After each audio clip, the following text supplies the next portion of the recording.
Alright, what's up everybody? And welcome back to Babylon Talmud, episode 2, Masechta Berachos Daf Gimel. It's a bit of a rainy day, rainy afternoon here in Ubud, Indonesia. Just a few minutes ago I was caught up in this rainy afternoon, but no longer. So, today we're learning Daf Gimel of Berachos. We're going to start on Daf Gimel, about 4 lines into the page by the 2 dots. And without further ado, here we go, friends. Ad sof hashmur. So Rabbi Eliezer said that you can read kerias shma we use the machlokes about when he says you can start. So let's forget about when you can start. But regardless of when you start, whether it's from ben hashmashos or from tzeis he says that you can read kerias shma until the end of the first watch. Okay, and now we're going to talk about this whole watches thing a little bit. So my kasav Rabbi Eliezer, what's Rabbi Eliezer's opinion? If his opinion is that the night consists of 3 of these watches, well, okay, so assuming that the night is 12 hours, so if there are 3 watches, each watch is 4 hours, well then just say you can read kerias shma for the first 4 hours of the night. Now, an important note about hours in the Gemara, and we're going these hours are going to come up a lot in Masechta Berachos. These hours that we're talking about are not 60-minute hours that each minute consists of 60 seconds. That's not the hours we're talking about. The hours that we're talking about are what's called shaos zmaniyos. What shaos zmaniyos are is that you basically take the length of the day, which in the winter it will be shorter, during the summer it will be longer, right? Meaning you basically take the daylight hours, okay, from dawn till dusk, or however you want to say, from netz till shkia, from alos hashachar till tzeis, whatever that is, right? Machlokes. I think it's even talking about machlokes like the Gra and Rabbeinu Tam or something. I can't really remember, to be honest. But the point is that what a shaos zmaniyos are that you basically take the daylight hours and you divide them by 12, okay? So let's say in the winter, there's just to make things easy, there's 18 hours of night and 6 hours of day. So that would mean that each night hour is actually an hour and a half, and each day hour is actually 45 minutes, right? So that's what these shaos zmaniyos are. So what we're saying is that so no matter what, the night is going to consist of 12 hours, right? 12 shaos zmaniyos hours, and the day is going to consist also of 12 hours, right? 12 shaos zmaniyos hours. So therefore, what the Gemara is saying is that assuming that the night is made up of 12 hours, okay, 12 shaos zmaniyos, so if there are 3 mishmaros during the night, right, these mishmaros that we talked about yesterday where the angels do their service and sing, if there are 3 of these, well then, oh whoa, there's a little gecko guy. Oh, you can probably see it right there. Alright, geckos, exciting. So, if there are 3 mishmaros in the night, well then each one is going to be 4 hours. So why not just say that you can read kerias shma for the first 4 hours, and from tzeis, let's say, for 4 hours. Wow, that gecko doesn't move so good. I wonder why not. Who knows? Wow, that's a weird moving gecko. I don't think you guys can even see it. It's out of the frame. Okay, so that's the question. Okay, and if Rabbi Eliezer opinion is that you can read kerias shma for that the night consists of 4 of these mishmaros, well then that means that each mishmar, 12 divided by 4 is 3. So each mishmar is 3 hours. So let him just say that you can read kerias shma for the first 3 hours of the night. So the Gemara answers, La'olam kasavar shalosh mishmaros havei layla. Okay, so Rabbi Eliezer's opinion is that the night consists of 3 mishmaros, which means that each mishmar is 4 hours. So why doesn't he just say 4 hours? When he says, by saying that you can read kerias shma until the end of the first mishmar, what he's telling us is the ika mishmaros barakia v'ika mishmaros ba'ara.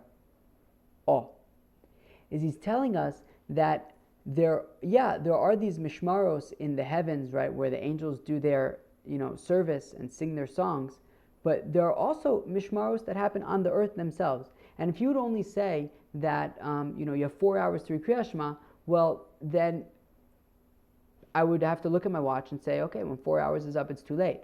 But what he's saying is that there are actually indications in the world that you can say, oh wow, that just happened. That must mean that the mishmar is changing, even if you don't have a watch. Let's see. Titania, as we learn in the Brayso, Rabbi Eliezer Omer Zokter Rabbi Eliezer Shalosh Mishmaros Havi Alayla. Okay, the Rabbi Eliezer says that the night consists of 3 of these watches. Okay, Va'akol Mishmar u'Mishmar Yoshev HaKadosh Baruch Hu v'Shoy Ka'ari, and on each of these 3 mishmaros, the Eibishter sits and he cries out like a lion. He roars like a lion. Shenemar, as the pasuk says, Hashem mimarom yishag, that the Eibishter from above he roars, he cries out. Right, and from his holy abode he gives his voice. Shaog yishag al naveu, and he cries out al naveu. Naveu is the Beis Hamikdash, his home. Okay, zeo. So it says in that pasuk the sha'ag 3 times. Right, it says Shem mimarom yishag, and then it says shaog sha'ag al naveu. So that says 3 times, which means that there's 3 mishmaros. But also he talks about mimarom yishag, which is above. Then he also talks about shaog yishag al naveu. Right, and Naveu is below, it's the Beis HaMikdash. So we see that there are 3 mishmaros, and that there are mishmaros above and also below. And he says, V'siman l'davar, what are these, signs of the changing of the mishmar at night, that even if I don't have a watch, I'll still be able to tell by these indications that the mishmar is over. So, mishmar rishona, so how do I know the siman for the first mishmar? And we'll talk about in a second if it's the beginning of the mishmar or the end of the mishmar. But what's the siman for the first mishmar? Chomer noer, a donkey that, I assume he haws. Shnia klavim tzoakim, the sign of the second mishmar is that dogs are, I assume, barking or crying out. Shlishis, and the sign of the third mishmar is tinok yonik mishtei imo, that a baby is nursing from its mother, v'isha misaperes and baila, and a woman is talking with her husband. Oh, very good. So if Rabbi Eliezer would just say you have 4 hours to read Kriyas Shma, okay, so I could look at my watch and see 4 hours is up, Kriyas Shma is over. But by saying that you have until the end of the first mishmar, well, that invokes the question is, well, how do I know when the first mishmar is over? And then it's like, well, actually, good question, good thing you asked, because there are actually indications on the earth of when these things are. And, the donkey and the dogs, the woman, weiter. Michael Chashiv, Rabbi Eliezer. So what is Rabbi Eliezer, when he talks about these mishmaros, right? So what is he saying? Itchilas mishmaros kachashiv. So if he is saying that these indications are at the beginning of the mishmar, right? So basically, when you hear that donkey hee-hawing, that means it's the beginning of the first mishmar, okay? Well, why do I need a sign to tell me when the first mishmar is beginning? I know when the first mishmar is beginning. Basically, the donkey is going to hee-haw at tzeis kochavim. I don't need the donkey hee-hawing. And if he is telling us that all these indications happen at the end of each mishmar, well, sof mishmar achrona lama li simana yimamahu. Well, why do I need a siman for the end of the last mishmar? It's daylight. When it's daylight, so I know that the last mishmar of the night is over, right? So elachashiv sof mishmar rishona. No, so what he's saying, the donkey hee-hawing is an indication of the end of the first mishmar. And I guess that's also, an indication of you better chaparan and read Kriyas Shma. Utchilas mishmar acharona, and the baby nursing and the woman speaking with her husband is an indication of the beginning of the last mishmar.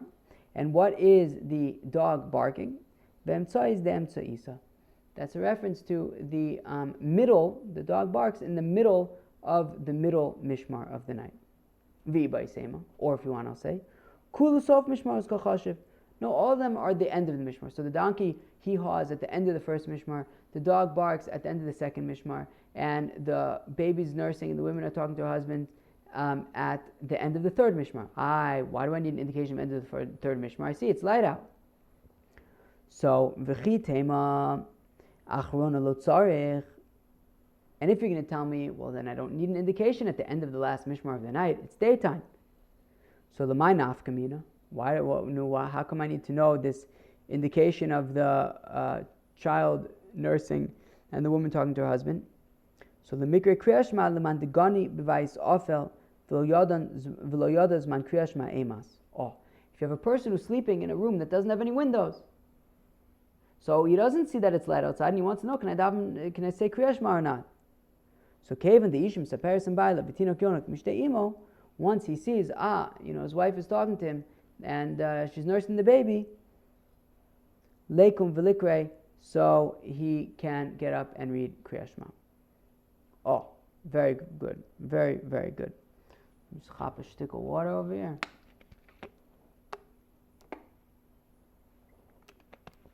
Okay, let's go weiter, friends. Let's go weiter.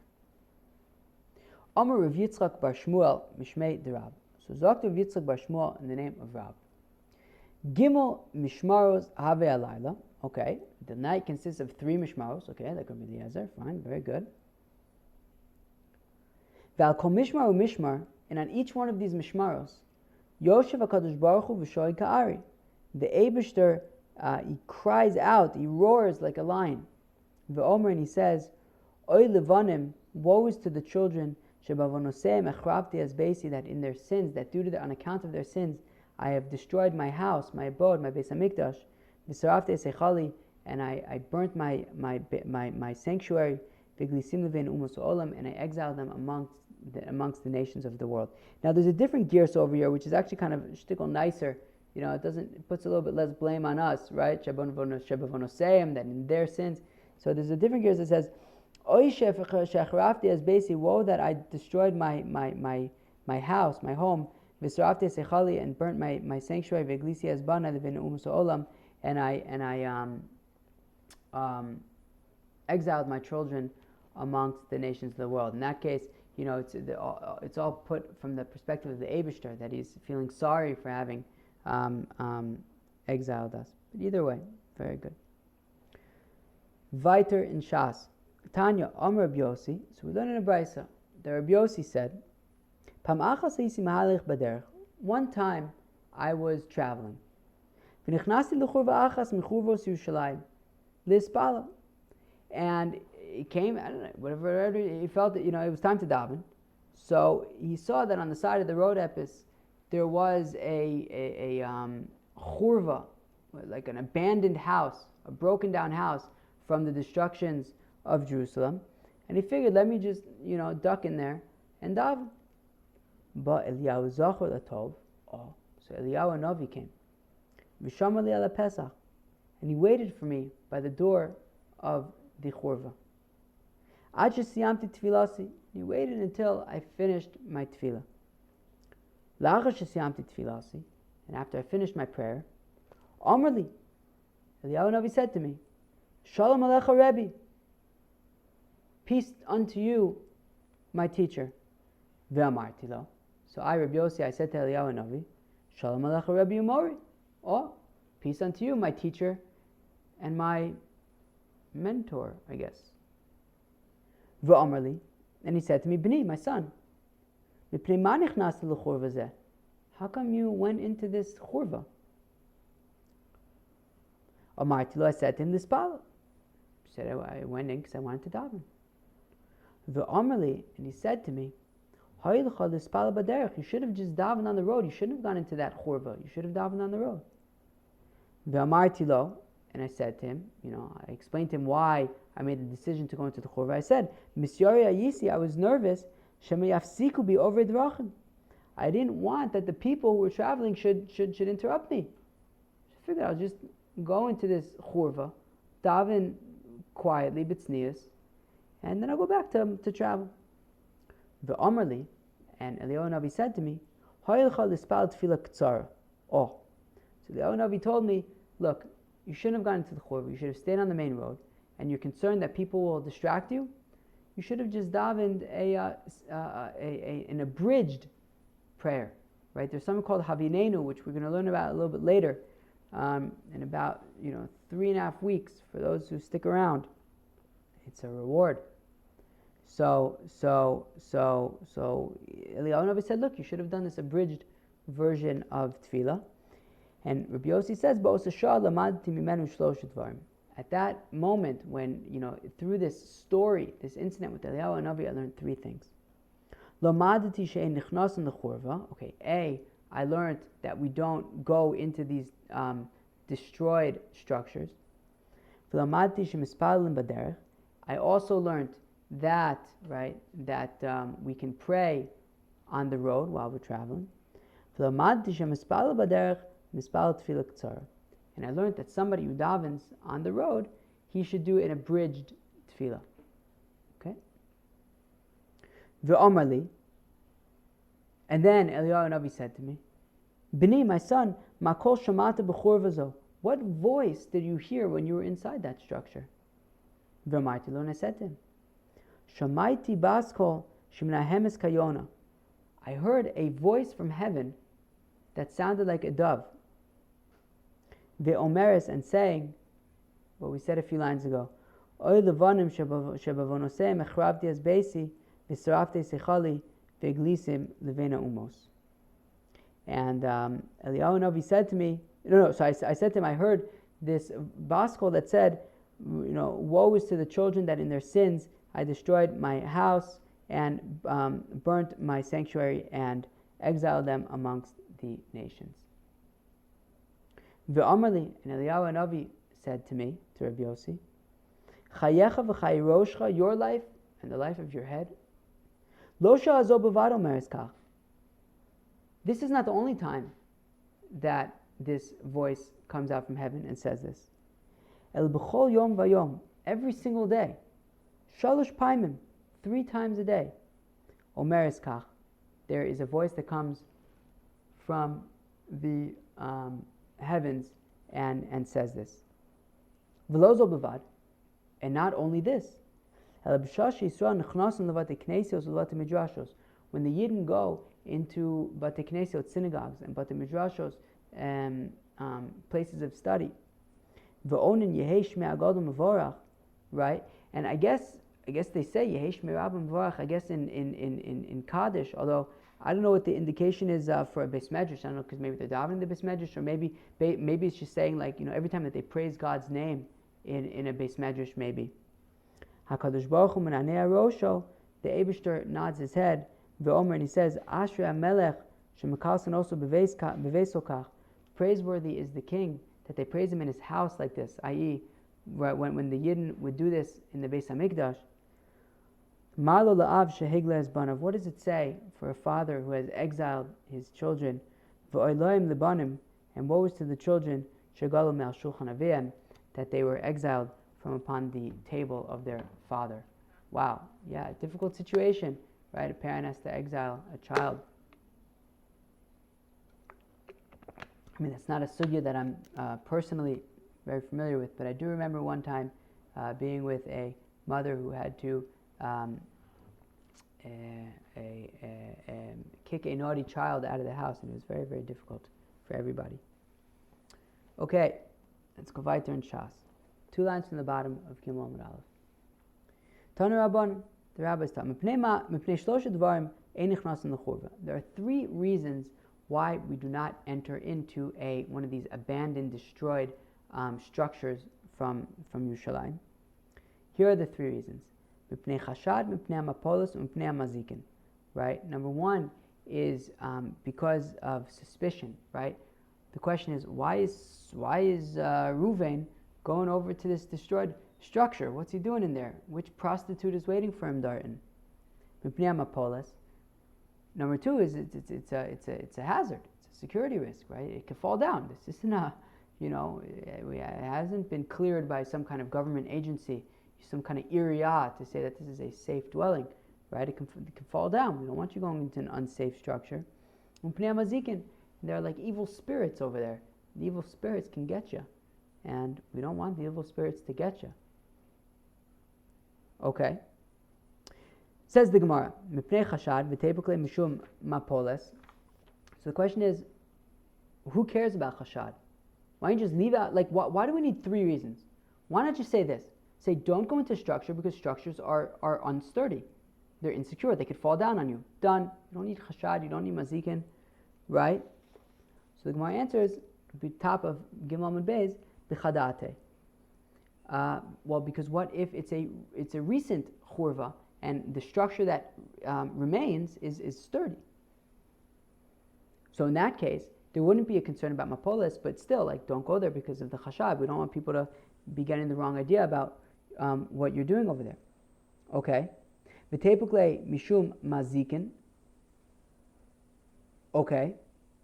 But so what? Okay, fine. So it's a sturdy structure, so we don't have to worry about mapolis. Great. But let's still say that don't go to the structure because there are like these evil spirits. Like, why do I need to worry about chashad? Like, you still shouldn't be going there, even if it's a new structure, because of these evil spirits that might be dwelling there. So the Gemara says, betray. Well, it's talking about where you went to this structure with two people. Two people, Taka, went over there. Two people went over there, and whenever there are two people, so then the demons, the evil spirits, can't get two people, only one person.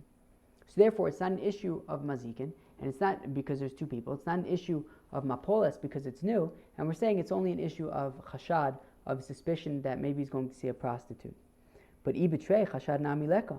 But one second, if there are two people, then there's also not suspicion of prostitution because, as we say that yichud, if there are two men, then there's no longer yichud anymore. So this wouldn't be yichud. So if we're talking about two people going to a new structure, well, then there's really nothing to worry about. The thing isn't going to fall down. You don't have to worry about evil spirits, and it's not an issue of yichud.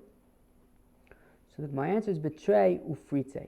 No, it's talking about two people who are, shtickle prutzim. We don't trust them, even if, right, because we say that it's not yichud if it's two ksherim. But these aren't ksherim. These are two suspicious people. So therefore, you don't have to worry about demons because there's two of them lemaisa. You don't have to worry about falling down because there's mapoles, because it's new. Yet you would still have to worry about chashad. Okay, fine. So we need chashad. We need chashad because there could be a situation in which the only reason why you shouldn't go into this churva is because of suspicion of znus. Fine. Mipnei mapolis, we say, okay, but then why do we need mapolis there? Wouldn't it be, let's say, just be enough to have, right? Let's just say, don't go into a churva because of chashad, of a suspicion of znus, and also because because of the evil spirits. And between those two things, you would never go there. But you really don't have to, there would never be a situation where, don't go there because it might fall down on you. You wouldn't have to go there, you wouldn't be going there anyways because of the evil spirits and the suspicion of znus. So my answer is betray uchsha v'kashrei. If you have two people who go there and they're ksherim, well then there's not going to be an issue of mazikin because there's two people, and there's not going to be an issue of znus because they're two ksherim, so therefore there's no yichud issues. The only reason why you shouldn't go there is because it might fall down on you. Okay. Mipnei mazikin. So then finally the last one to be interrogated is mazikin. Why do we need to say not to go into a churva because of mazikin? Right? Just say don't go into the churva because of the chashad, the suspicion of znus, of being inappropriate, and mapolis, that the churva might fall down. And between those two, you should never be going to a churva. Why do you need to say also don't go to churva because of the mazik and these evil spirits? So the Gemara answers, bechurva chadate. So we're talking about, a situation where it's a new churva, so you don't have to worry about it falling down. Uvitrei v'kashrei. And two kosher people. And therefore there isn't an issue of chashad, because there's no yichud there. And the only reason why you shouldn't go there is because of mazikin. But the Gemara asks, betray mazikin amileka. Yeah, but if there's two people, well then there isn't going to be an issue of mazikin memela. Mimanavshach, anyways. So the Gemara says, Mimkoman chayshinan. No, not necessarily. Because since you're going out to the places, to the mazikin's place, right, to the churva where the mazikin hang out, so in that case, even if there are two people, the mazikin could still have an effect. These evil spirits can still have an effect because you're going into their home. So they're stronger there. Okay. V'i ba'isema. L'olam b'chad. Oh, okay, really it's talking about one person. Okay, it's talking about one person. Uv'chorva chadate, and it's talking about a new chorva. So you don't have to worry about mapoles because it's a new chorva. Dekoi bedavra, but this new chorva is in a field. De hasam mishum chashad leka da isha bedavra lo shchicha mishum mazika ika. That in that case you don't have to worry about mapoles because it's a new chorva, so it's not going to fall down. You don't have to worry about chashad because the prostitutes don't hang out in the fields, but you would have to worry about mazikin because it's only one person. Okay, very, very good. Let's go weiter in Shas. Tanu Rabbanan, the rabbis taught, Arba mishmaros have elayla divrei Rebbe. Oh, so Rebbe's opinion is that the night consists of 4 of these watches. Rabbi Nassan, Omer Shalosh. Rabbi Nassan says the night consists of 3 of these watches. My time with Rabbi Nassan, how come Rabbi Nassan says that the night consists of 3 of these watches? Dichsiv, as the pasuk says by Gidon. Gidon was one of the shoftim, and it says that when he went to fight Amalek, what does it say? Vayavu Gidon, Gidon came. Umea ish asher ito, he came with 100 men. Bikte amachne, at the edge of the camp of the Amalek. Rosh ha'ashmores atichona, boom. Right at the middle of the right at the beginning of the middle watch. So what that was talking about was that the camp of Amalek, they would have watches of guards every single night, right? They would have 3 of these watches of guards, and so Gidon, as sort of a tactic of war, made sure to show up right when they were changing the guards. I guess it was a more insecure time. But, and I assume that, I'm just kind of saying that based on sort of that pasuk that we had, on the previous Amud that we saw today, right, where we said that there's mishmaros in the rakia and there's mishmaros in the land as well. So I guess we could say that just like there were 3 mishmaros in the night in the camp of Amalek, I guess there's also 3 mishmaros during the night above as well. And we say that from the fact that it says atichona, the middle watch. What's a middle? Middle implies 3. You have a first, a last, and a middle. That is Rebbe Nassan's argument for why he says that there are 3 mishmaros in the night. You could skip the next word, right? That goes with tzionim, which is something that comes in the Oz V'Adar versions of the Gemara, which I love, can't learn without it. So they say you could drop the word Tana, it reads the shtickle better. Right? Ein tichona ela sheish lefaneo la'acharel. That there is, middle implies that there's one before and one afterwards, which is how he gets to the 3 mishmaros. V'Rebbe, my tichona, and then Rebbe says, so how does Rebbe understand this middle? Because Rebbe says there are 4. There isn't really a middle when there's 4, right? Middle implies 3. So skip the next achas min, right? Because again, that goes with Tzionim, says you could skip those, it just makes it read better. Rebbe my tichona, what does Rebbe do with the middle, which implies one before and one afterwards? Hatichona shepetichonos. The middle of the middles, right? So what I understand that to mean is that basically if you have 4 mishmaros, so that means that there are 2 middle ones, right? And then what we're talking about when it says that they got there at the beginning of the middle watch, it means the middle of the 2 middle watches, i.e. in between the 2 middle watches. Rabbi Nassan responds to Rebbe. He says, Miksiv tichona shepetichonos doesn't say that they showed up by the tichona shepetichonos. That's not what it says. Tichonaksiv, it says that they showed up by the middle one. Middle means one before, one after, final answer, says Rabbi Nassan. And that's why Rabbi Nassan holds that there are 3 mishmaros in the night. My time with the Rebbe, how does Rebbe prove that there are 4 mishmaros in the night? So Amar Reb Zrika, Amar Rabbi Ami, Amar Rabbi Yeshua ben Levi. Says Reb Zrika, in the name of Rabbi Ami, who says in the name of Rabbi Yeshua ben Levi, Kasuv Echad Omer, you guys hear the roosters? Maybe. Kasuv Echad Omer, Chatzos Laila Akum Lahodos Lach HaMishptei Tzidkecha. One pasuk in Tilim, David HaMelech says that I wake up Chatzos Halayla. At Chatzos, I wake up Lahodos Lach, to praise you, to thank you, HaMishptei Tzidkecha, on the justice, on your righteous justice that you have made with my enemies. Okay, so basically David HaMelech got up at Chatzos, okay. V'chazav Echad Omer, and another pasuk says, Kidmu Einai Ashmuros. That when I got up, which we just said was at Chatzos, it was Kidmuene ashmuros, right? 2 mishmaros, i.e., that when he got up at chatzos, there were still 2 more mishmaros in the night, which means that halfway through the night when he got up, there were still 2 more, which means that they already passed 2 more, i.e., a total of 4 mishmaros, and that's what David HaMelech is saying. That's Rebbe's argument. HaKetzad, says the Gemara, mishmaros, HaKetzad, arba mishmaros have alayla. It must mean that there are 4 mishmaros in the layla. Rabbi Nassan savla Rabbi Yoshua. Oh, so Rabbi Nassan holds like Rabbi Yoshua.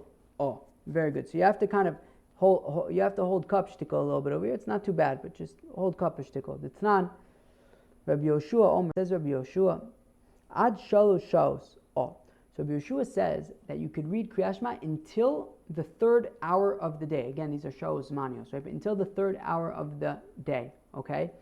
So that means basically you could read kerias shma in the morning for hour 1 of the day and hour 2 of the day. Hour 3 already, it's too late. So basically you really have 2 hours of the day to read kerias shma. Okay. Sheken derech melachim lamod b'shalosh shaos. Why? Why can you read kerias shma up until the 3rd hour? Because at the 3rd hour, that's when the kings get up. Oh, very good. So what's David HaMelech saying? David HaMelech is saying, Kidmu ene ashmuros. What does it mean that he would get up, 2 mishmaros before the end of the night? Rabbi Nassan says, look, what he was saying is that he would wake up 2 mishmaros before the rest of the kings, right? Whereas Rebbe says that he would wake up 2 mishmaros before the end of the night, so therefore that must mean that there were 2 more mishmaros left in the night, which means that there are 4 mishmaros, 2 already passed, there's 2 more to go. What Rabbi Nassan is saying is that no, when it says that he got up and there were 2 more mishmaros left, it's not left in the night. It's 2 mishmaros left until the other kings of the world were to wake up at the beginning of the 3rd hour of the day. And therefore, going back to what we said, that the night consists of 12 hours. And he's waking up at chatzos. That means that he's waking up after 6 hours, and there are 6 hours left in the night. And his friends, who are the other kings, are only getting up 2 hours into the day. So how many hours before the other kings is David HaMelech waking up? 8 hours, right? 6 hours left in the night. And then there's 2 hours of the morning before the other kings start waking up. So basically, David HaMelech was waking up 8 hours before the other kings. Now, remember, according to Rabbi Nassan, there are 3 mishmaros in the night, which means that each mishmar is 4 hours. So if he's waking up 8 hours before the rest of the other kings, how many mishmaros of 4 hours fit into 8 hours? 2. And that's what David HaMelech is saying, that he would wake up at chatzos, which was 8 hours and 2 mishmaros before the other kings. Got that? Good. Says the Gemara, first wide line of the page, Shis Delelia, so he would get up at chatzos and he would still have 6 hours left of the night, Vitarte Diyamama, and then 2 hours of the day, and then finally the other kings would wake up. Havelu Shtei Mishmaros. 8 hours is basically, according to Rabbi Nassan, 8 hours is basically the equivalent of 2 mishmaros, which are each 4 hours. Very good. You guys got that? Good. Rav Ashi Amar, Dr. Rav Ashi, Mishmara Ufalga Nami Mishmaros Karilu. Oh, Rav Ashi has a little bit more of a straightforward answer, which is that, according to Rabbi Nassan, the night consists of 3 mishmaros. David HaMelech got up at chatzos, which if we're halfway through the night, which if you say that the night consists of 3 mishmaros, so then he got up a mishmar and a half into the night, which means that there was also 1.5 mishmaros left. And Rav Ashi says that when David HaMelech says that he got up and there were still 2 mishmaros left in the night, it doesn't mean 2 full mishmaros. He says even 1.5 mishmaros is already enough to be considered 2 mishmaros. And that's what he meant when he said, Kidmu enai ashmuros. Oh, very good. Let's go weiter in Shas. Okay. The Amar Rabbi Zrika, Amar Rabbi Ami, Amar Rabbi Yoshua ben Levi. Oh, so once already we're talking about Rabbi Zrika, Amar Rabbi Ami, Amar Rabbi Yoshua ben Levi, who said that, the whole thing with Chatzos Laila, Akum, right, the whole thing about David HaMelech getting up in Chatzos. So we quote another halacha of Rabbi Zrika, who said the name of Rabbi Ami, who said the name of Rabbi Yoshua ben Levi. Ein omrin b'fnei hameis ela dvarav shel meis.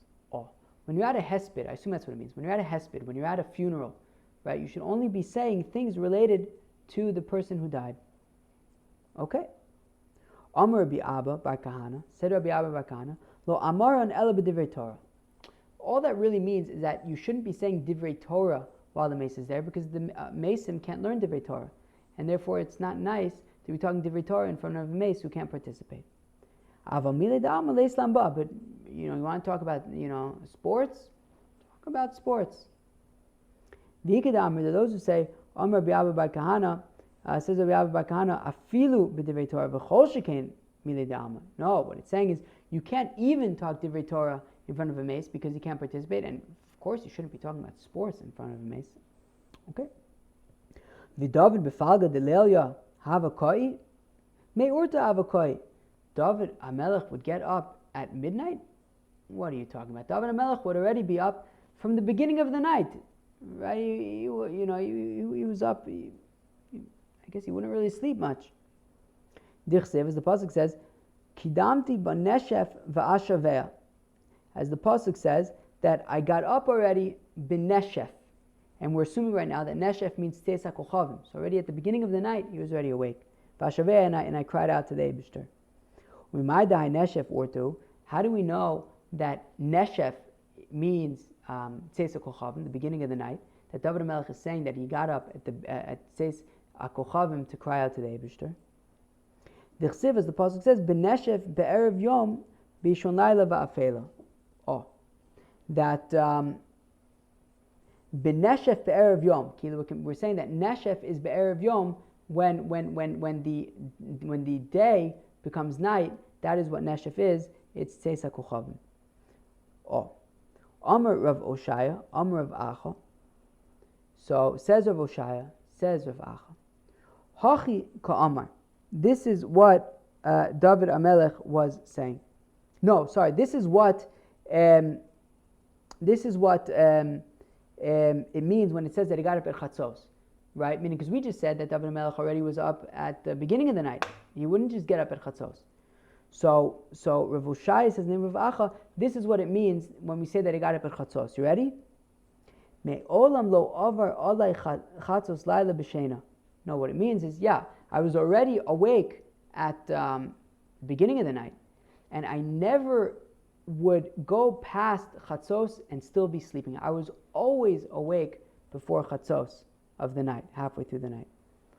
Reb Zera Amar Zok Reb Zera, Ad chatzos laila hayimisnamnem kisus. That until chatzos he was learning Torah, but he was a shtickle tired. He was nodding off. He was kind of in and out, kind of like a horse. A horse, I guess, doesn't really go to sleep. It just kind of dozes off throughout the night. So up until chatzos, David HaMelech was kind of like dozing off while he was learning. Mikan ve'elach, from chatzos and on, from midnight and on, hayimisgaber ka'ari, he would mamish, strengthen himself like a lion. Rav Ashi Amar, said Rav Ashi, ad chatzos laila, until midnight, hayosik b'divrei Torah, he would learn. He would mamish shtag, he would learn until midnight. Mikan ve'elach b'shiros v'sishbachos. And then from midnight until dawn, he would be involved with song and praise for the second half of the night. The Gemara now asks, V'neshef orto? Is neshef really tzeis hakochavim? Ha neshef tzafru. Neshef is actually the morning. Dichsev, as the pasuk says, that when David, oh gosh, I messed up, sorry. Gidon, earlier in the page, was not going to fight against Amalek. He was going to fight against Midian.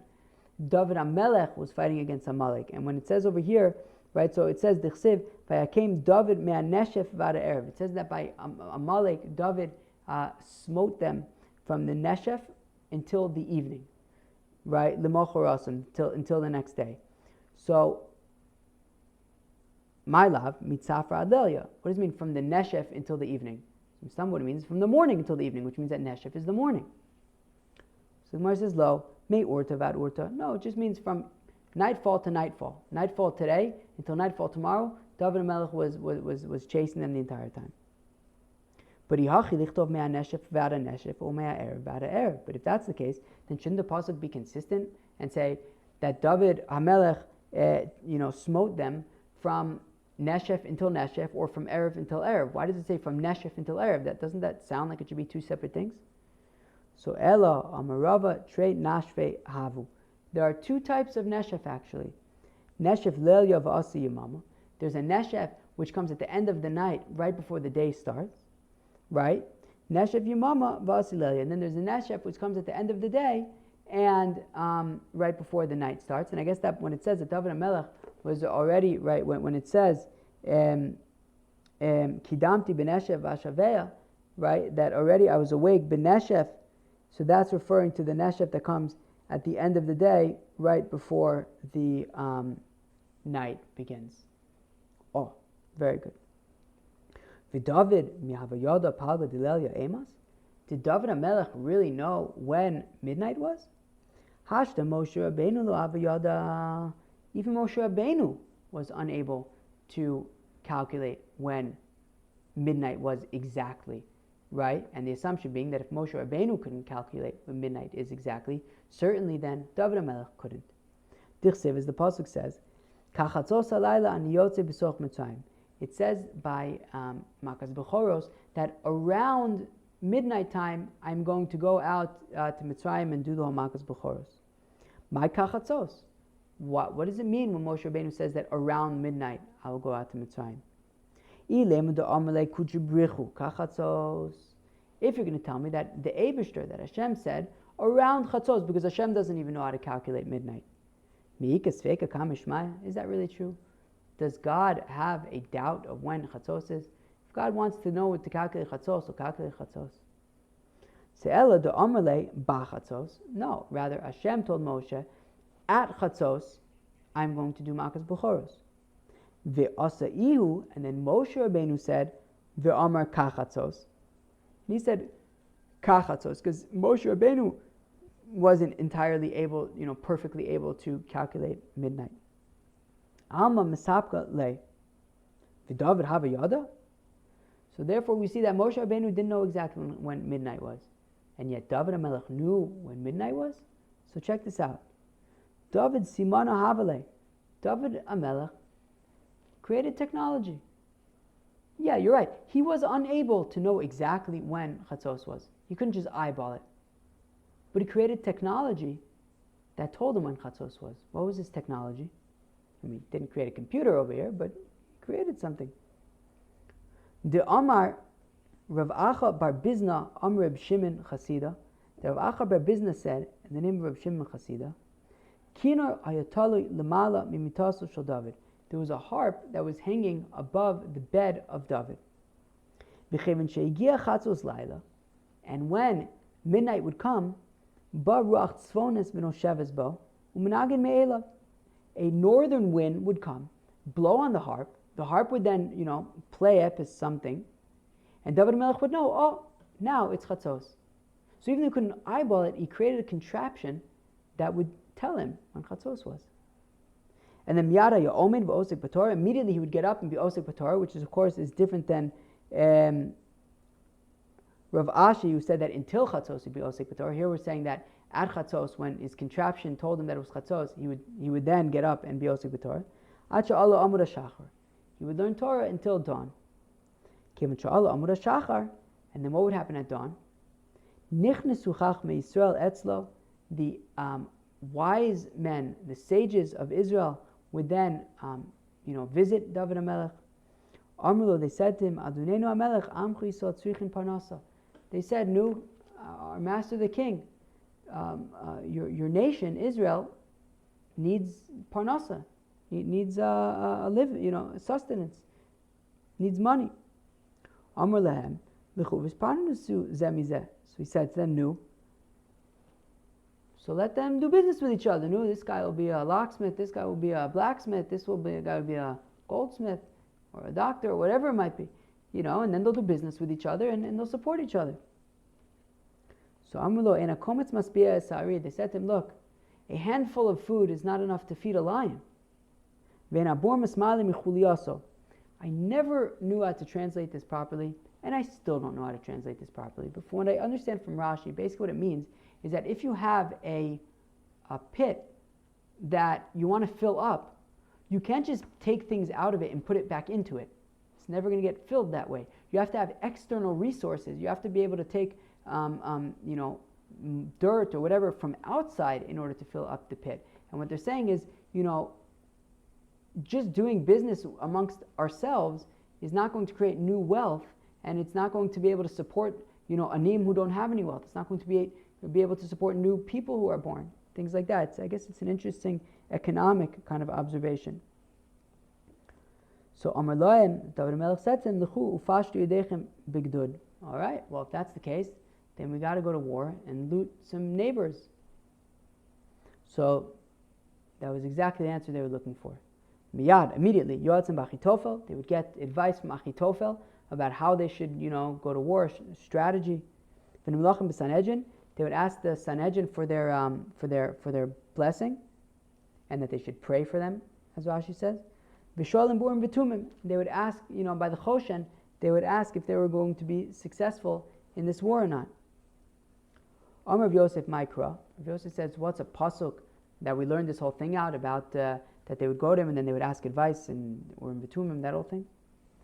As the pasuk says, D'chsiv v'achri Achitofel, that first they would go to Achitofel and get advice. Benayo ben Yoyada ve'Evyasar v'sar tzava l'melech Yoav.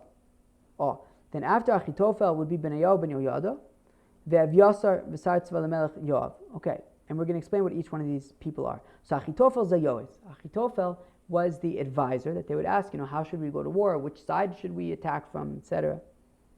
V'cheinu Omer, and similarly it says, Va'atzas Achitofel asher yoatz bayom mehem kasher yishal b'dvaru Elokim. That asking Achitofel for his advice at that time was like you asking, God. His advice that he would give was so sound. Or then when it says after Achitofel was Benayo ben Yoyada, who's Benayo ben Yoyada? Says the Gemara, Benayo ben Yoyada zeh Sanhedrin. Benayo ben Yoyada is the Sanhedrin, as Rashi says that he was the Av Bezdin. So that's the Sanhedrin. Ve'Evyasar elu urim v'tumim. That when the pasuk says that they would ask Benayo ben Yoyada ve'Evyasar, so that was the Urim V'tumim. V'cheinu Omer, and similarly it says, Benayo ben Yoyada ala kresi v'ala plesi. And it says that Benayo ben Yoyada, who we said was the Sanhedrin, was ala kresi v'ala plesi. He would come before the kresi and the plesi, which is the Urim V'tumim. So first we would ask the Sanhedrin, then we would consult with the Urim V'tumim. V'laman krashmam kresi u'flesi. Why do we call the Urim V'tumim kresi u'flesi? Kresi shekorsim tevem. They're called crazy because they kores, they cut their words. Their words are perfect, no more, no less. Plesi shemufloim b'divreim, and plesi because their words are wondrous. Ve'achar kach sar tzva lamelech Yoav, and then afterwards they would then go to the general and mamish get ready for war. Let's just do 2 more lines. Amr Rav Yitzchak bar Ada v'amila Amr Rav Yitzchak Braid Rav Idi Maikra. Where do we have a pasuk for all of the stuff that we just talked about with the harp of David and chatzos, all that stuff? So the pasuk says Ura Kvodi, right? May my kavod, which is a reference to his soul. May my soul get up. Ura Nevel v'chinor, right? May we awake the harp and the lyre. Ira hashachar. I will awake the morning. So we see that David HaMelech would wake up by this harp and stuff. So, shkoyach, everybody.